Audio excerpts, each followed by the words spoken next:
The Severed Hand by Wilhelm Hauff, from German Tales, published by the American Publishers Corporation, 1869. Read by Fraser DeToy. I was born in Constantinople. My father was a dragoman at the port, and besides, carried on a fairly lucrative business in sweet-scented perfumes and silk goods. He gave me a good education. He partly instructed me himself, and also had me instructed by one of our priests. He at first intended for me to succeed him in business one day, but, as I showed greater aptitude than he had expected, he destined me, on the advice of his friends, to be a doctor. For if a doctor has learned a little more than the ordinary charlatan, he can make his fortune in Constantinople. Many Franks frequented our house, and one of them persuaded my father to allow me to travel to his native land, to the city of Paris, where such things could be best acquired and free of charge. He wished, however, to take me with himself gratuitously on his journey home. My father, who had also traveled in his youth, agreed, and the Frank told me to hold myself in readiness 3 months hence. I was beside myself with joy at the idea of seeing foreign countries, and eagerly awaited the moment when we should embark. The Frank had at last concluded his business and prepared himself for the journey. On the evening before our departure, my father led me into his little bedroom. There I saw splendid dresses and arms lying on the table. My looks were, however, chiefly attracted to an immense heap of gold, for I had never before seen so much collected together. "Behold, my son, I have procured for thee clothes for the journey. These weapons are thine. They are the same which thy grandfather hung around me when I went abroad. I know that thou canst use them aright, but only make use of them when thou art attacked. On such occasions, however, defend thyself bravely. My property is not large. Behold, I have divided it into 3 parts, one part for thee, another for my support and spare money. But the third is to me a sacred and untouched property. It is for thee in the hour of need." Thus spoke my old father, tears standing in his eyes, perhaps for some foreboding, for I never saw him again. The journey passed off very well. We had soon reached the land of the Franks, and 6 days later we arrived in the large city of Paris. There my Frankish friend hired a room for me, and advised me to spend wisely my money, which amounted in all to $2,000. I lived 3 years in this city, and learned what is necessary for a skillful doctor to know. I should not, however, be stating the truth if I said that I liked being there, for the customs of this nation displeased me. Besides, I had only a few chosen friends there, and these were noble young men. The longing after home at last possessed me mightily. During the whole of that time I had not heard anything from my father, and I therefore seized a favorable opportunity of reaching home. An embassy from France left for Turkey. I acted as surgeon to the suite of the ambassador and arrived happily in Stamboul. My father's house was locked, and the neighbors, who were surprised on seeing me, told me that my father had died 2 months ago. The priest who had instructed me in my youth brought me the key. Alone and desolate, I entered the empty house. All was still in the same position as my father had left it. Only the gold which I was to inherit was gone. I questioned the priest about it, and he said, bowing, "Your father died a saint, for he has bequeathed his gold to the church." This was and remained inexplicable to me. However, what could I do? I had no witness against the priest, and had to be glad that he had not considered the house and the goods of my father as a bequest. This was the first misfortune that I encountered. Henceforth, nothing but ill luck attended me. My reputation as doctor would not spread at all, because I was ashamed to act the charlatan, and I felt everywhere the want of the recommendation of my father, who would have introduced me to the richest and most distinguished, but who now no longer thought of the poor Zaleukos. The goods of my father also had no sale, for his customers had deserted him after his death, and new ones are only to be got slowly. Thus, when I was one day meditating sadly over my position, it occurred to me that I had often seen in France men of my nation traveling through the country exhibiting their goods in the markets of the towns. I remembered that the people liked to buy them because they came from abroad, and that such a business would be most lucrative. Immediately I resolved what to do. I disposed of my father's house, gave part of the money to a trusty friend to keep for me, and with the rest I bought what are very rare in France: shawls, silk goods, ointments, and oils, took a berth on board a ship, and thus entered upon my second journey to the land of the Franks. It seemed as if fortune had favored me again as soon as I had turned my back upon the castles of the Dardanelles. Our journey was short and successful. I traveled through the large and small towns of the Franks, and found everywhere willing buyers of my goods. My friends in Stamboul always sent me fresh stores, and my wealth increased day by day. When I had saved at last so much that I thought I might venture on a greater undertaking, I travelled with my goods to Italy. I must, however, confess to something, which brought me not a little money. I also employed my knowledge of physic. On reaching a town, I had it published that a Greek physician had arrived who had already healed many, and in fact my balsam and medicine gained me many a sequin. Thus I had at length reached the city of Florence in Italy. I resolved upon remaining in this town for some time, partly because I liked it so well, partly also because I wished to recruit myself from the exertions of my travels. I hired a vaulted shop in that part of the town called Sta Croce, and not far from this a couple of nice rooms at an inn, leading out upon a balcony. I immediately had my bills circulated, which announced me to be both physician and merchant. Scarcely had I opened my shop when I was besieged by buyers, and in spite of my high prices, I sold more than anyone else, because I was obliging and friendly towards my customers.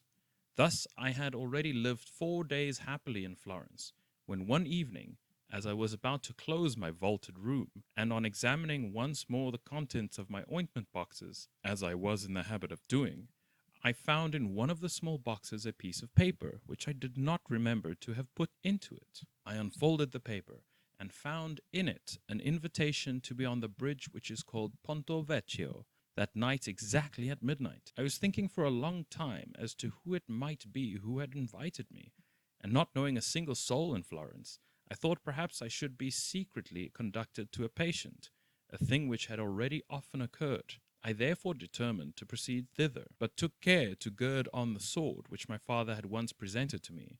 When it was close upon midnight, I set out on my journey, and soon reached the Pont Vecchio. I found the bridge deserted, and determined to await the appearance of him who had called me. It was a cold night, the moon shone brightly, and I looked down upon the waves of the Arno, which sparkled far away in the moonlight. It was now striking 12 o'clock from all the churches of the city, when I looked up and saw a tall man standing before me, completely covered in a scarlet cloak, one end of which hid his face. At first I was somewhat frightened, because he had made his appearance so suddenly, but was, however, myself again shortly afterwards, and said, "If it is you who have ordered me here, say what you want." The man dressed in scarlet turned round and said in an undertone, "Follow." At this, however, I felt a little timid to go alone with this stranger. I stood still and said, "Not so, sir. Kindly first tell me where. You might also let me see your countenance a little, in order to convince me that you wish me no harm." The red one, however, did not seem to pay any attention to this. "If thou art unwilling, Zaleukos, remain," he replied, and continued his way. I grew angry. "Do you think," I exclaimed, "a man like myself allows himself to be made a fool of, and to have waited on this cold night for nothing?" In 3 bounds I had reached him, seized him by the cloak, and cried still louder, whilst laying hold of my sabre with the other hand. His cloak, however, remained in my hand, and the stranger had disappeared round the nearest corner. I became calmer by degrees. I had the cloak at any rate, and it was this which would give me the key to this remarkable adventure. I put it on, and continued my way home. When I was at a distance of about 300 paces from it, someone brushed very closely by me and whispered in the language of the Franks, "Take care, Count, nothing can be done tonight." Before I had time, however, to turn round, this somebody had passed, and I merely saw a shadow hovering along the houses. I perceived that these words did not concern me, but rather the cloak, yet it gave me no explanation concerning the affair. On the following morning, I considered what was to be done. At first, I had intended to have the cloak cried in the streets, as I had found it, But then the stranger might send for it by a third person, and thus no light would be thrown upon the matter. Whilst I was thus thinking, I examined the cloak more closely. It was made of thick Genoese velvet, scarlet in colour, edged with Strachan fur, and richly embroidered with gold. The magnificent appearance of the cloak put a thought into my mind, which I resolved to carry out. I carried it into my shop and exposed it for sale, but placed such a high price upon it that I was sure nobody would buy it. My object in this was to scrutinize everybody sharply who might ask for the fur cloak. For the figure of the stranger, which I had seen but superficially, though with some certainty, after the loss of the cloak, I should recognize among 1,000.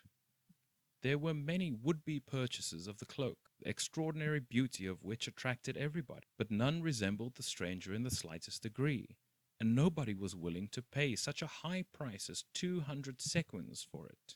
What astonished me was that on asking somebody or other if there was not such a cloak in Florence, they all answered no, and assured me they never had seen so precious and tasteful a piece of work. Evening was drawing near, when at last a young man appeared, who had already been to my place, and who had also offered me a great deal for the cloak. He threw a purse with sequins upon the table, and exclaimed, "Of truth, Zaleucos, I must have thy cloak.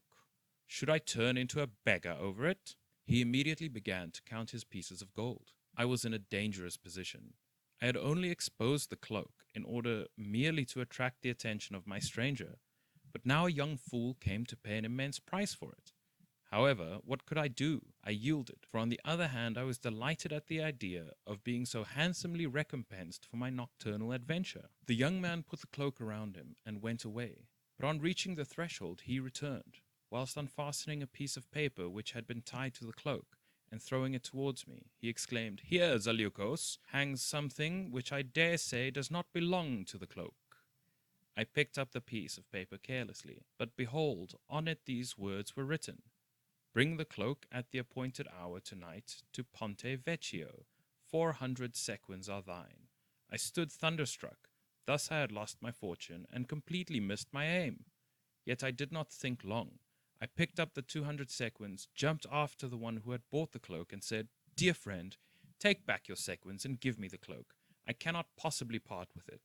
He first regarded the matter as a joke, but when he saw that I was in earnest, he became angry at my demand, called me a fool, and finally it came to blows. However, I was fortunate enough to wrench the cloak from him in the scuffle, and was about to run away with it when the young man called the police to his assistance, and we both appeared before the judge. The latter was much surprised at the accusation, and adjudicated the cloak in favor of my adversary. I offered the young man 20, 50, 80, even 100 sequins, in addition to his 200, if he would part with a cloak. What my entreaties could not do, my gold did. He accepted it. I, however, went away with the cloak triumphantly, and had to appear to the whole town of Florence as a madman. I did not care, however, about the opinion of the people. I knew better than they that I profited after all by the bargain. Impatiently I awaited the night. At the same hour as before, I went with the cloak under my arm towards the Ponte Vecchio. With the last stroke of 12, the figure appeared out of the darkness and came towards me. It was unmistakably the man whom I had seen yesterday. "Hast thou the cloak?" he asked me. "Yes, sir," I replied, "but it cost me 100 sequins ready money." "I know it," replied the other. "Look here. Here are 400. He went with me towards the wide balustrade of the bridge, and counted out the money. There were 400. They sparkled magnificently in the moonlight. Their glitter rejoiced my heart. Alas, I did not anticipate that this would be its last joy. I put the money into my pocket, and was desirous of thoroughly looking at my kind and unknown stranger, but he wore a mask, through which dark eyes stared at me frightfully. "I thank you, sir, for your kindness," I said to him. "What else do you require of me? I tell you beforehand it must be an honourable transaction." "There is no occasion for alarm," he replied, whilst winding the cloak round his shoulders. "I require your assistance as surgeon, not for one alive, but dead." "What do you mean?" I exclaimed, full of surprise. "I arrived with my sister from abroad," he said, and beckoned me at the same time to follow him. "I lived here with her at the house of a friend. My sister died yesterday, suddenly of a disease, and my relatives wish to bury her tomorrow. According to an old custom of our family, all are to be buried in the tomb of our ancestors. Many, notwithstanding, who died in foreign countries are buried there and embalmed. I do not grudge my relatives her body, but for my father I want at least the head of his daughter, in order that he may see her once more. This custom of severing the heads of beloved relatives appeared to me somewhat awful, yet I did not dare to object to it, lest I should offend the stranger. I told him that I was acquainted with the embalming of the dead, and begged him to conduct me to the deceased. Yet I could not help asking him why all this must be done so mysteriously, and at night. He answered me that his relatives, who considered his intention horrible, objected to it by daylight. If only the head was severed, then they could say no more about it. Although he might have brought me the head, yet a natural feeling had prevented him from severing it himself. In the meantime, we had reached a large, splendid house. My companion pointed it out to me as the end of our nocturnal walk.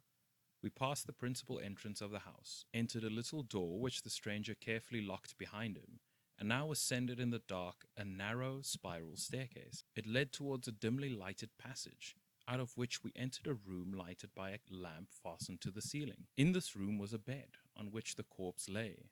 The stranger turned aside his face, evidently endeavoring to hide his tears.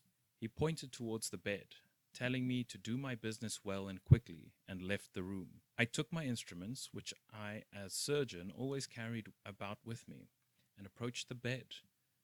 Only the head of the corpse was visible, and it was so beautiful that I experienced involuntarily the deepest sympathy. Dark hair hung down in long plaits. The features were pale, the eyes closed. At first, I made an incision into the skin, after the manner of surgeons when amputating a limb. I then took my sharpest knife, and with one stroke cut the throat. But oh horror! The dead opened her eyes, but immediately closed them again, and with a deep sigh she now seemed to breathe her last. At the same moment a stream of hot blood shot towards me from the wound. I was convinced that the poor creature had been killed by me. That she was dead there was no doubt, for there was no recovery from this wound. I stood for some minutes in painful anguish at what had happened. Had the red cloak deceived me? Or had his sister perhaps merely been apparently dead? The latter seemed to me more likely, but I dare not tell the brother of the deceased that perhaps a little less deliberate cut might have awakened her without killing her. Therefore, I wished to sever the head completely, but once more the dying woman groaned, stretched herself out in painful movements, and died. Fright overpowered me, and shuddering, I hastened out of the room.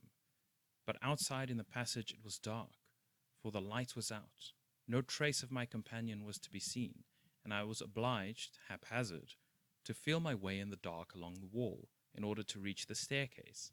I discovered it at last and descended, partly falling and partly gliding, but there was not a soul downstairs. I merely found the door ajar, and breathed freer on reaching the street, for I had felt very strange inside the house. Urged on by terror, I rushed towards my dwelling place, and buried myself in the cushions of my bed, in order to forget the terrible thing I had done. But sleep deserted me, and only the morning admonished me again to take courage. It seemed to me probable that the man who had induced me to commit this nefarious deed, as it now appeared to me, might not denounce me. I immediately resolved to set to work in my vaulted room, and if possible to assume an indifferent look. But, alas, an additional circumstance, which I only now noticed, increased my anxiety still more. My cap and my girdle, as well as my instruments, were wanting, and I was uncertain as to whether I had left them in the room of the murdered girl, or whether I had lost them in my flight. The former seemed indeed the more likely, and thus I could easily be discovered as the murderer. At the accustomed hour I opened my vaulted room. My neighbor came in, as was his wont every morning, for he was a talkative man. "Well," he said, "what do you say about the terrible affair which has occurred during the night?" I pretended not to know anything. "What? Do you not know what is known all over the town? Are you not aware that the loveliest flower in Florence, Bianca, the governor's daughter, was murdered last night?" I saw her only yesterday, driving through the streets in so cheerful a manner with her intended one, for today the marriage was to have taken place. I felt deeply wounded at each word of my neighbor. Many a time my torment was renewed, for every one of my customers told me of the affair, each one more ghastly than the other, and yet nobody would relate anything more terrible than that which I had seen myself. About midday a police officer entered my shop and requested me to send the people away. Signor Zalukos, he said, producing the things which I had missed, do these things belong to you?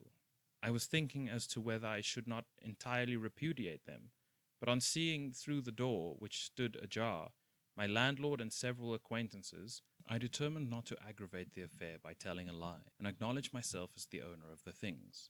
The police officer asked me to follow him, and led me towards a large building, which I soon recognized as the prison. There he showed me into a room. Meanwhile, my situation was terrible, as I thought of it in my solitude. The idea of having committed a murder unintentionally constantly presented itself to my mind. I also could not conceal from myself that the glitter of the gold had captivated my feelings. Otherwise, I should not have fallen blindly into the trap. 2 hours after my arrest, I was led out of my cell. I descended several steps until at last I reached a great hall. Around a long table, draped in black, were seated 12 men, mostly old men. There were benches along the sides of the hall, filled with the most distinguished of Florence. The galleries, which were above, were thickly crowded with spectators. When I had stepped towards the table covered with black cloth, a man with a gloomy and sad countenance rose. It was the governor. He said to the assembly that he, as the father in this affair, could not sentence, and that he resigned his place on this occasion to the eldest of the senators. The eldest of the senators was an old man at least 90 years of age. He stood in a bent attitude, and his temples were covered with thin white hair. But his eyes were as yet very fiery, and his voice powerful and weighty. He commenced by asking me whether I confessed to the murder. I requested him to allow me to speak, and related undauntedly and with a clear voice what I had done and what I knew. I noticed that the governor, during my recital, at one time turned pale, and at another time red. When I finished, he rose angrily. "What wretch," he exclaimed, "dost thou even dare to impute a crime which thou hast committed from greediness to another?" The senator reprimanded him for his interruption, since he had voluntarily renounced his right. Besides, it was not clear that I did the deed from greediness, for according to his own statement, nothing had been stolen from the victim. He even went further. He told the governor that he must give an account of the early life of his daughter, for then only it would be possible to decide whether I had spoken the truth or not. At the same time, he adjourned the court for the day, in order, as he said, to consult the papers of the deceased, which the governor would give him. I was again taken back to my prison, where I spent a wretched day, always fervently wishing that a link between the deceased and the red cloak might be discovered. Full of hope, I entered the court of justice the next day. Several letters were lying upon the table. The old senator asked me whether they were in my handwriting. I looked at them and noticed that they must have been written by the same hand as the other two papers which I had received. I communicated this to the senators, but no attention was paid to it, and they told me that I might have written both, for the signature of the letters was undoubtedly a Z, the first letter of my name. The letters, however, contained threats against the deceased and warnings against the marriage which was about to contract. The governor seemed to have given extraordinary information concerning me, for I was treated with more suspicion and rigor on this day. I referred, to justify myself, to my papers, which must be in my room, but was told they had been looked for without success. Thus, at the conclusion of this sitting, all hope vanished, and on being brought into the court the third day, judgment was pronounced on me. I was convicted of wilful murder and condemned to death. Things had come to such a pass. Deserted by all that was precious to me upon earth, far away from home, I was to die innocently in the bloom of my life. On the evening of this terrible day which had decided my fate, I was sitting in my lonely cell. My hopes were gone, my thoughts steadfastly fixed upon death, when the door of my prison opened, and in came a man, who for a long time looked at me silently. "Is it thus I find you again, Zalukos?" he said. I had not recognized him by the dim light of my lamp, but the sound of his voice roused in me old remembrances. It was Valetti, one of those few friends whose acquaintance I made in the city of Paris when I was studying there. He said that he had come to Florence accidentally, where his father, who was a distinguished man, lived. He had heard about my affair, and had come to see me once more, and to hear from my own lips how I could have committed such a crime. I related to him the whole affair. He seemed much surprised at it, and adjured me, as my only friend, to tell him all, in order not to leave the world with a lie behind me. I confirmed my assertions with an oath that I had spoken the truth, and that I was not guilty of anything, except that the glitter of the gold had dazzled me, and that I had not perceived the improbability of the story of the stranger. "Did you know Bianca?" he asked. I assured him that I had never seen her.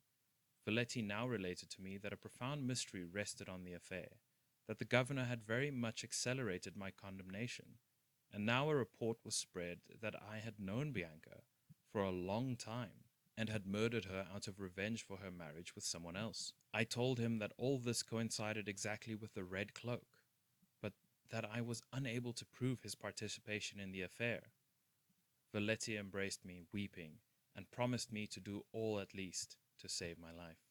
I had little hope, though I knew that Valetti was a clever man, well versed in the law, and that he would do all in his power to save my life. For 2 long days I was in uncertainty. At last Valetti appeared. "I bring consolation, though painful. You will live and be free with the loss of one hand." Affected, I thanked my friend for saving my life. He told me that the governor had been inexorable in having the affair investigated a second time, but that he at last, in order not to appear unjust, had agreed that if a similar case could be found in the law books of the history of Florence, my punishment should be the same as the one recorded in these books. He and his father had searched in the old books day and night, and at last found a case quite similar to mine. The sentence was that his left hand be cut off, his property confiscated, and he himself banished forever. This was my punishment also, and he asked me to prepare for the painful hour which awaited me.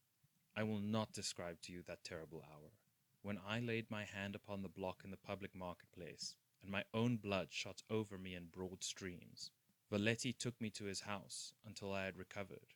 He then most generously supplied me with money for traveling, for all I had acquired with so much difficulty had fallen a prey to the law. I left Florence for Sicily and embarked on the first ship that I found for Constantinople. My hope was fixed upon the sum which I had entrusted to my friend. I also requested to be allowed to live with him. But how great was my astonishment on being asked why I did not wish to live in my own house. He told me that some unknown man had bought a house in the Greek quarter in my name, and this very man had also told the neighbors of my early arrival. I immediately proceeded thither, accompanied by my friend, and was received by all my old acquaintances joyfully. An old merchant gave me a letter, which the man who had bought the house for me left behind. I read as follows: "Zalugos, 2 hands are prepared to work incessantly, in order that you may not feel the loss of one of yours. The house which you see and all its contents are yours, and every year you will receive enough to be counted amongst the rich of your people. Forgive him who is unhappier than yourself." I could guess who had written it, and in answer to my question, the merchant told me it had been a man whom he took for a Frank, and who had worn a scarlet cloak. I knew enough to understand that the stranger was, after all, not entirely devoid of noble intentions. In my new house I found everything arranged in the best style, also a vaulted room stored with goods, more splendid than I had ever had. 10 years have passed since. I still continue my commercial travels, more from old custom than necessity, yet I have never again seen that country where I became so unfortunate. Every year since, I have received 1,000 gold pieces, and although I rejoice to know that unfortunate man to be noble, yet he cannot relieve me of the sorrow of my soul, for the terrible picture of the murdered Bianca is continually on my mind. That was The Severed Hand by Wilhelm Hauff. Quite a nice little story there. So if you enjoyed that story, let me know in the comments. Like, subscribe, do all the things. If there are any public domain stories that you're interested in, hit me up. I'll read them for you. I'm having quite a bit of fun with this new project. So until next time, Tuxie's Tail Tavern out.